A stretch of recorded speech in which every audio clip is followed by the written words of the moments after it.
এবার যাদবপুর বিশ্ববিদ্যালয়ের নিরাপত্তার দায়িত্বে রাজ্য সৈনিক বোর্ড। যাদবপুর বিশ্ববিদ্যালয় একের পর এক পড়ুয়ার অস্বাভাবিক মৃত্যুতে নিরাপত্তা নিয়ে একাধিকবার প্রশ্ন উঠেছে। ক্যাম্পাসে সিসি ক্যামেরা বসানো নিয়েও বহু বিতর্ক হয়েছে। এবার নিরাপত্তার দায়িত্ব দেওয়া হচ্ছে রাজ্য সৈনিক বোর্ডের হাতে।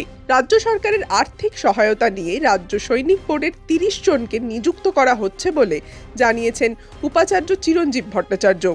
ক্যাম্পাসের নিরাপত্তার দায়িত্বে থাকবেন তারা।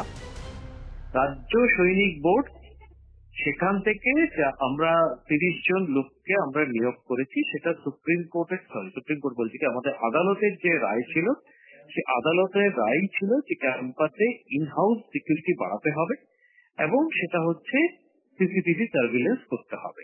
তো সেই উপলক্ষে ক্যাম্পাসে নিজস্ব সিকিউরিটি হিসেবে আমরা সেখান থেকে আমরা অনেকটা তাদেরকে আমরা নিয়েছি এবং সেই সুবাদে আমরা রাজ্য সরকারের থেকে কিন্তু আর্থিক সাহায্য পেয়েছি, আমরা সেই স্যাংশনটাও পেয়েছি।